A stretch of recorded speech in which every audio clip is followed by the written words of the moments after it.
ಕೇಂದ್ರ ಸಚಿವ ಕುಮಾರಸ್ವಾಮಿ ಹಾಗೂ ಬಿಜೆಪಿಯ ಮೂವರು ನಾಯಕರ ವಿರುದ್ಧ ಕ್ರಮಕ್ಕೆ ರಾಜ್ಯಪಾಲರಿಗೆ ಸಲಹೆ. ಸಂಪುಟ ಸಭೆ ನಿರ್ಧಾರದ ಮೂಲಕ ಕೈ ಸರ್ಕಾರ ಹೊಸ ಅಸ್ತ್ರ. ಇಂದು ದೆಹಲಿಯಲ್ಲಿ ಹೈಕಮಾಂಡ್ ಭೇಟಿ ಬಳಿಕ ಬದಲಾಗುತ್ತಾ ಸಿದ್ದು ತಂತ್ರ. ಈ ಎಲ್ಲಾ ಸುದ್ದಿಗಳನ್ನು ನೋಡೋಣ ಸಿಎಂ ಪ್ರತ್ಯಸ್ತ್ರ ನ್ಯೂಸ್ ಟಾಪ್ನಲ್ಲಿ. ಮುಡಾ ಹಗರಣ ಸಂಬಂಧ ಸಿಎಂ ಸಿದ್ದರಾಮಯ್ಯ ವಿರುದ್ಧ ಪ್ರಾಸಿಕ್ಯೂಷನ್ಗೆ ರಾಜ್ಯಪಾಲರು ಅನುಮತಿ ಕೊಟ್ಟಿದ್ದಾರೆ.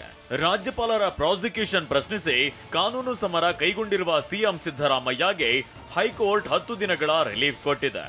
ಇದೀಗ ವಿಪಕ್ಷಗಳ ವಿರುದ್ಧ ಒಂದಿಲ್ಲೊಂದು ಅಸ್ತ್ರ ಬಿಡುತ್ತಿರುವ ಸಿಎಂ ಸಿದ್ದರಾಮಯ್ಯ ಮತ್ತೊಂದು ಬ್ರಹ್ಮಾಸ್ತ್ರವನ್ನೇ ಬಿಟ್ಟಿದ್ದಾರೆ.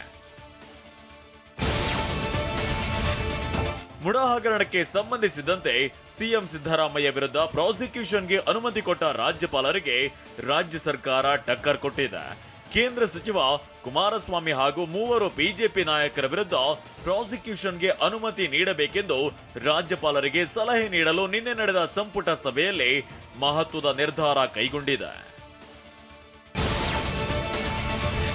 ಕೇಂದ್ರ ಸಚಿವ ಎಚ್.ಡಿ. ಕುಮಾರಸ್ವಾಮಿ ವಿರುದ್ಧದ ಗಣಿಗುತ್ತಿಗೆ ಅನುಮತಿ ಆರೋಪ, ಮಾಜಿ ಸಚಿವೆ ಶಶಿಕಲಾ ಜೊಲ್ಲೆ ವಿರುದ್ಧದ ಪ್ರಕರಣ, ಮುರುಗೇಶ್ ನಿರಾಣಿ ವಿರುದ್ಧದ ಪ್ರಕರಣ ಹಾಗೂ ಜನಾರ್ದನ್ ರೆಡ್ಡಿ ವಿರುದ್ಧದ ಪ್ರಕರಣ ಸೇರಿದಂತೆ ಒಟ್ಟು 4 ಪ್ರಕರಣಗಳಲ್ಲಿ ಪ್ರಾಸಿಕ್ಯೂಷನ್ಗೆ ಅನುಮತಿ ನೀಡಬೇಕು ಅಂತ ರಾಜ್ಯಪಾಲ ಥಾವರ್ ಚಂದ್ ಗೆಹ್ಲೋಟ್ ಅವರಿಗೆ ಸಲಹೆಯನ್ನ ನೀಡಲು ಸಚಿವ ಸಂಪುಟ ಸಭೆ ತೀರ್ಮಾನ ಕೈಗೊಂಡಿದೆ.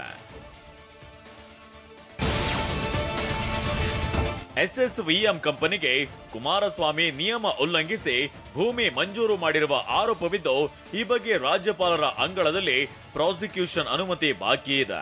ಕೂಡಲೇ ಜಾರಿ ಮಾಡುವಂತೆ ಸಲಹೆ ನೀಡಲು ನಿನ್ನೆಯ ಕ್ಯಾಬಿನೆಟ್ನಲ್ಲಿ ನಿರ್ಣಯ ತೆಗೆದುಕೊಳ್ಳಲಾಗಿದೆ. ಹಾಗೆಯೇ ಶಶಿಕಲಾ ಜೊಲ್ಲೆ ಶಾಲಾ ಮಕ್ಕಳ ಮೊಟ್ಟೆ ಅಕ್ರಮ ಟೆಂಡರ್ ಪ್ರಕರಣಕ್ಕೆ ಸಂಬಂಧಿಸಿದಂತೆಯೂ ಅನುಮತಿ ಕೋರಿ ರಾಜ್ಯಪಾಲರಿಗೆ ಪತ್ರ ಬರೆಯಲಾಗಿದೆ.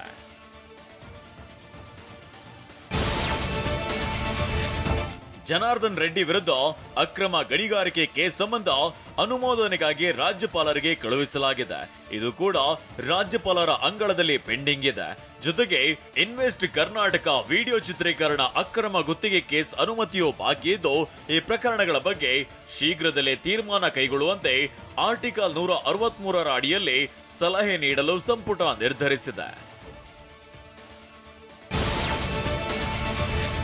ಸಂವಿಧಾನದ ಆರ್ಟಿಕಲ್ 163ರ ಅನ್ವಯ ಸಂಪುಟದ ಅಧಿಕಾರವನ್ನ ಬಳಸಿಕೊಂಡು ರಾಜ್ಯಪಾಲರಿಗೆ ಸಲಹೆ ನೀಡಿದೆ.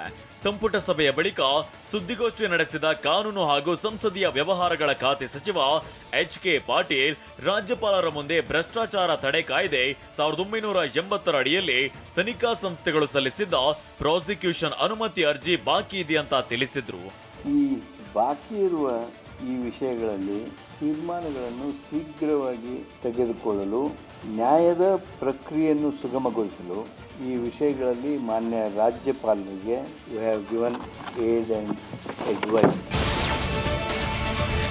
ಮುಡಾ ಕೇಸ್ನಲ್ಲಿ ಪ್ರಾಸಿಕ್ಯೂಷನ್ಗೆ ಅನುಮತಿ ನೀಡುತ್ತಿದ್ದಂತೆ ಸಿಎಂ ಸಿದ್ದರಾಮಯ್ಯ ಅಲರ್ಟ್ ಆಗಿದ್ದಾರೆ. ಕಾನೂನು ಸಮರದ ಜೊತೆಗೆ ಶಾಸಕರ ಜೊತೆಗೂ ನಿರಂತರ ಚರ್ಚೆ ಮಾಡುತ್ತಿದ್ದಾರೆ. ಇನ್ನು ಇದೇ ವಿಚಾರವಾಗಿ ಹೈಕಮಾಂಡ್ ಜೊತೆ ಚರ್ಚೆ ಮಾಡಲು ಇಂದು ಬೆಳಿಗ್ಗೆ 11 ಗಂಟೆಗೆ ಸಿಎಂ ಸಿದ್ದರಾಮಯ್ಯ ದೆಹಲಿಗೆ ತೆರಳಲಿದ್ದಾರೆ. ವರಿಷ್ಠರನ್ನ ಭೇಟಿಯಾಗಿ ಇಂದು ಸಂಜೆ ಸಿಎಂ ಬೆಂಗಳೂರಿಗೆ ವಾಪಸ್ ಆಗಲಿದ್ದಾರೆ. ಶಾಸಕಾಂಗ ಸಭೆಯಲ್ಲಿ ಸರ್ವಾನುಮತದಿಂದ ಶಾಸಕರು ಸಿಎಂಗೆ ಬೆಂಬಲ ವ್ಯಕ್ತಪಡಿಸಿದ್ದಾರೆ ಅಂತ ಉಪಮುಖ್ಯಮಂತ್ರಿ ಡಿಕೆ ಶಿವಕುಮಾರ್ ಹೇಳಿದ್ದಾರೆ. ರಾಜ್ಯಪಾಲರು ಸರಿಯಾದ ತನಿಖೆ ನಡೆಸದೆ ಪ್ರಾಸಿಕ್ಯೂಷನ್ಗೆ ಕೊಟ್ಟಿದ್ದಾರೆ. ರಾಜ್ಯಪಾಲರ ನಡೆಯನ್ನ ಸರ್ವಾನುಮತದಿಂದ ಖಂಡಿಸಿದ್ದೇವೆ. ಸರ್ಕಾರವನ್ನ ಅಭದ್ರಗೊಳಿಸಲು ತೊಂದರೆ ಕೊಡ್ತಿದ್ದಾರೆ. ಆದ್ರೆ ನಮ್ಮ ಸರ್ಕಾರಕ್ಕೆ ಯಾರು ಕೂಡ ಏನು ಮಾಡಲು ಸಾಧ್ಯವಿಲ್ಲ ಅಂತ ಡಿಕೆಶಿ ಹೇಳಿದ್ದಾರೆ. ಇಲ್ಲಿ ನಮ್ಮ ಮುಖ್ಯಮಂತ್ರಿಗಳ ವಿರುದ್ಧ, ನಮ್ಮ ಸರ್ಕಾರದ ವಿರುದ್ಧ ಒಂದು ದೊಡ್ಡ ಸಂಚು ಇವತ್ತು ನಡೀತಾ ಇದೆ. ಯಾವ ಕಾರಣಕ್ಕೂ ನಮಗೆ ಬೆಂಬಲ ಇದೆ, ಶಾಸಕರ ಬೆಂಬಲ ಇದೆ ಮತ್ತು ನಿಮ್ಮ ಬೆಂಬಲ ಕೂಡ ಇದೆ. ನಾವು ಇದಕ್ಕೆ ಜಗ್ಗೋದಿಲ್ಲ. ಸಂವಿಧಾನವನ್ನು ರಕ್ಷಣೆ ಮಾಡುವಂತ ಕೆಲಸಕ್ಕೆ ನಾವೆಲ್ಲ ಭದ್ರಾಗಿ ನಾವು ನಿಂತ್ಕೊಳ್ತೇವೆ. ನಾವೆಲ್ಲ ಗಟ್ಟಿಯಾಗಿ ಸಿಎಂ ಸಿದ್ದರಾಮಯ್ಯನವರ ಬೆನ್ನಿಗೆ ನಿಂತಿದ್ದೇವೆ. ಹೈಕಮಾಂಡ್ ನಾಯಕರ ಭೇಟಿಗೆ ದೆಹಲಿಗೆ ತೆರಳುತ್ತಿದ್ದೇವೆ. ಹೈಕಮಾಂಡ್ ನಾಯಕರು ನಮ್ಮನ್ನ ಕರೆದಿಲ್ಲ, ಆದ್ರೂ ನಾವೇ ಹೋಗ್ತಿದ್ದೇವೆ. ಎಲ್ಲಾ ವಿಚಾರಗಳನ್ನ ನಾವು ಹೈಕಮಾಂಡ್ ಮುಂದೆ ತಿಳಿಸ್ತೇವೆ. ಈಗಲೂ ರಾಜ್ಯಪಾಲರು ತಮ್ಮ ನಿರ್ಣಯವನ್ನ ವಾಪಸ್ ಪಡೆದರೆ ಸಂವಿಧಾನಕ್ಕೆ ಗೌರವ ಕೊಟ್ಟಂತೆ ಆಗತ್ತೆ ಅಂತ ಡಿಕೆ ಶಿವಕುಮಾರ್ ಆಗ್ರಹಿಸಿದ್ದಾರೆ. ಮತ್ತೆ ಅವ್ರಿಗೆ ಅಪೀಲ್ ಮಾಡ್ತಾ ಇದ್ವಿ, ಅವ್ರಿಗೆ ಮುಖಭಂಗ ಆಗೋದು ಬೇಡ. ಈಗ ಕೂಡ ಅವರು ಕೊಟ್ಟಿರೋಂಥ ಪರ್ಮಿಷನ್ ವಿಡ್ರಾ ಮಾಡಿಕೊಂಡ್ರೆ ಸಂವಿಧಾನ ರಕ್ಷಣೆ ಮಾಡ್ದಂಗೆ ಆಗ್ತದೆ, ಕಾನೂನಿಗೆ ಗೌರವ ಕೊಟ್ಟಂಗೆ ಆಗ್ತದೆ.